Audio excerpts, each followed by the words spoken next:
Turabasuhuje kandi tubaha ikaze nanone muri kino kiganiro. Muracyari kumwe na Robert muri Staro Technology, tukaba tuje kuvuga ku makuru agendanye na Pi Utilities yagaragaye ubu ngubu. Ahanini twavuga ko agendanye n'ubujyanama kuri byo. Twavuga ngo ubu ngubu ubwo Pi Wallet yamaze twamaze kubona uburenganzira bwo gukoresha amapayi ari muri Pi Wallet zacu. Ubu hari ama-application menshi ndetse n'imbuga nyinshi, ama-website ari gusaba kuba yaba ama-Pi Utilities cyangwa se third party apps ari ama-application cyangwa imbuga zikorana na Pi Network. Ndetse ubu ngubu turabizi ko migration yatangiye, platforms zimwe na zimwe zirimo gukorwa mu izina rya Pi. Muri make bwo ziri gukorwa mu izina rya Pi Utilities. Pi platform nk'uko tubizi ni urubuga rushobora kudufasha gukoresha Pi zacu mu kugura no kugurisha ibintu, aho umupiyoni ashobora guspendinga Pi ze agura cyangwa se yishyura serivisi, akishyura akoresheje Pi. Bishobora kuba mu buryo buri physical bugaragara bwa stock, ushobora kujyamo ugafata ikintu uri kureba ukacyishyura na Pi, cyangwa se mu buryo bwa online. Pi Utilities nanone ishobora gukoreshwa mu bijyanye na business, ishobora gukoreshwa mu bikorwa by'urukundo, ibintu bya fundraising, foundation, biriya byo gufasha abantu bagize ibibazo bijyanye na education se wishyura mu buryo bw'inyungu runaka, cyangwa se mu bintu bitajyanye n'inyungu nabyo birashoboka. Dushingiye ku byo kwa team ivuga, hari amoko abiri ya Pi Utilities. Ubwoko bwa mbere n'ubwo twita ecosystem app.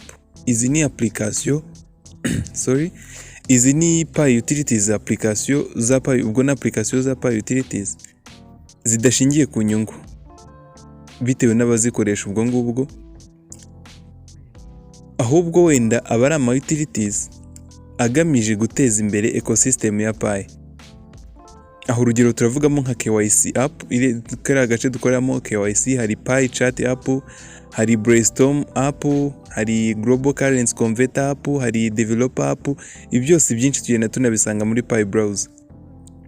Kandi nanone dushobora gushyiramo nk'ama platform cyangwa imbuga zimwe na zimwe zifasha abantu guhugura muri Pi network. Aha twasangamo ama platform ya community ya Pi, aho twasangamo nka Pi Revolution, benshi turayizi, hari Pi Academy, Pi College, Pi Learning Arena n'izindi.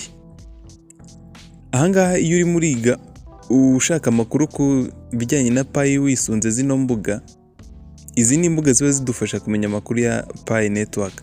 Izi nazo tugiye kuzishyira mu ma platform, dushobora kuyigereranya no muri ino classification ya ecosystem app, kubera yuko izi ngizi ziri non profit, ntago zishingiye ku nyungu, ntago uza kureba ibiganiro hano ngo wishyure, ntago ujya kureba nk'amakuru yatangajwe kuri Twitter wenda se ya Pi Revolution ngo wishyure.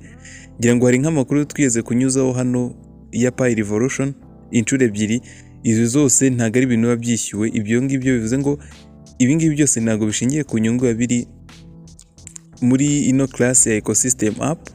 Ikigamije aba ari uguteza imbere Pi ecosystem. Hanyuma hakaba n'ubwoko bwa kabiri ariyo twise business model app. Ubwo n'ubwoko bwa Pi Utilities noneho zo zishingiye ku nyungu. Izi ngizi ziba zarashinzwe nka business, zarakozwe hagamijwe gukora business. Izi ngizi kandi akenshi nizo uzasanga ziduha kuba twazikoresha cyangwa twagura tukanishyura serivisi dukoresheje amapayi. Aha niho dusanga amasoko menshi nka Pi Chain Mall, Pi Hub, Pi Togo, Pi Workpool, Spinoza, Pi Mall Metro, Pi Taxi. Ibintu nk'ibyo ngibyo ni nyinshi, nazo zimaze kuba nyinshi. Twagiye tubona n'aba-pioneers bagiye batandukanye ba sharinga link kugira ngo twiyandikishe mu Pi Utilities nk'ayo ngayo ya business amwe namwe, ndetse bamwe twarabikoze.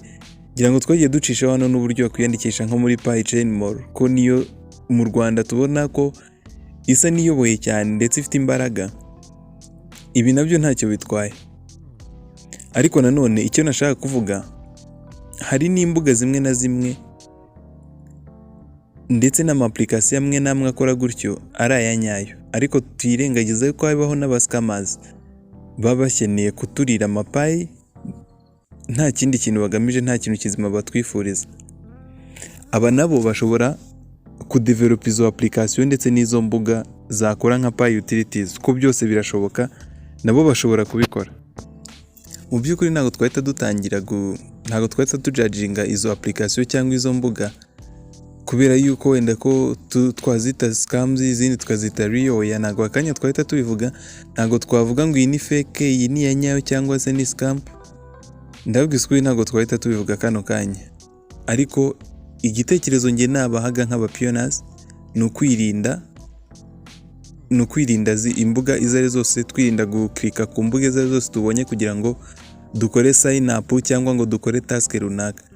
Hari abashobora gukora ibintu nabi cyangwa se n'abascammers bashobora kuza bashaka nabo kuba aba Pi utilities kugira ngo bahakinga aba pioneers account zabo, batware Pi aba pioneers bagiye ba mining.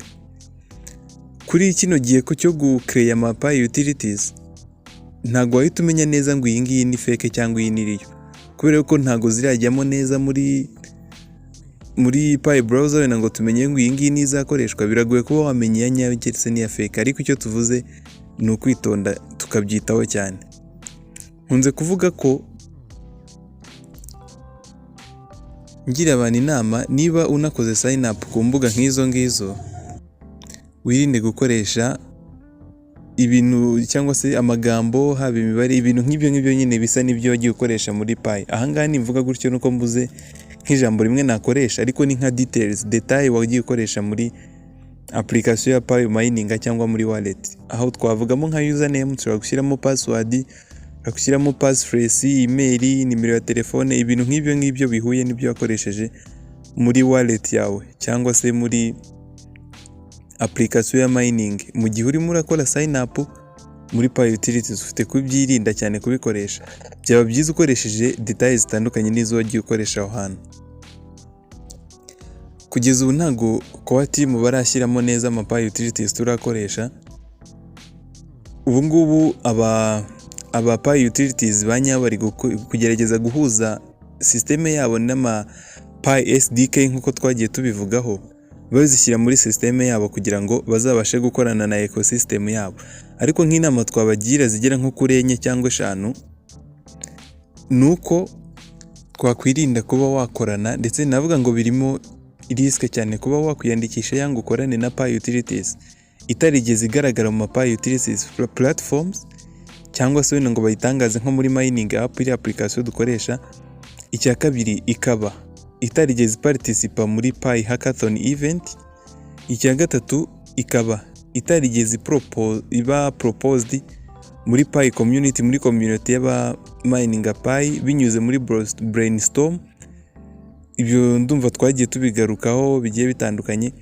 By'umwihariko ikaba itarigeze ikoresha Pi SDK ndetse na API bahuza systeme zabo na Pi network. Icyanyuma, ikaba isaba aba pioneers detail zijyanye na Pi yabo, wenda se nka username mukoresha kuri Pi, ukaba bagusaba nka Pi phone number, passphrase, ibintu nk'ibyo nko twavuze hejuru ngo baconnecte na Pi wallet. Aha twavuga ngo muri make application zonyine zagaragaye muri Pi utilities platform nizo twavuga ko zizewe kandi zaba nziza kuba wakoraho sign up ukoresheje wenda detail yawe, byibura nizo zizewe. Izo zose zagiye zigaragara mu Pi utility platform ndetse no muri Pi browser, wenda ziri verified ndetse ziri approved na core team, ndetse zagaragaye yuko ari platform cyangwa se application zemewe ndetse za nyazo zo kuba twakoresha nka Pi utilities. Gusa mu byiteho ko mu gihe bataramara gutangaza neza bino bintu bya Pi utilities, ntago twajudginga nkuko twabivuze, ntago twajudginga Pi utilities kirimo kuzamuka kubera yuko zitari zatangazwa nyine gutyo nkuko ngo kwenda muri Pi utility platform cyangwa ziwe zuje bira byose twavuze. Ntago twajudginga ko ari fake cyangwa se ari scam cyangwa ko ari zo.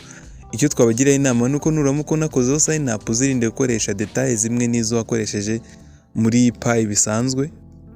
Icyo tukwiye gukora ni ugufashanya umwe kuri umwe kugira ngo dukomeze gusobanukirwa ndetse twirinde twirinde aba scammers ndetse na fake utilities. Ubwo n'ama utilities ya fake buri mupiyoners wese afite kwitondera ibi ngibi. Kandi nanone tubibutsa kugira ngo mukomeze gukomera kuri payi zanyu, twirinde gukora amakosa nk'uko twakunze kubivugaho. Twirinde hari nk'ama website tujya tubona avuga ko ushobora kugurishirizaho payi cyangwa ukaziguraho ku ba piyoners.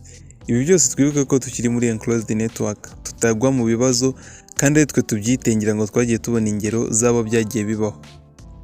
Ikindi kandi ni byiza ko wakomeza gusharinga abandi bino biganiro, uramutse wumvise bifite umumaro ukabisharinga abantu nyine wumva ko babikeneye, ni byiza kurushaho. Turabashimira mwese twabanye, naho ubutaha n'ubundi mu biganiro bindi tugenda dukomeza kuganiraho.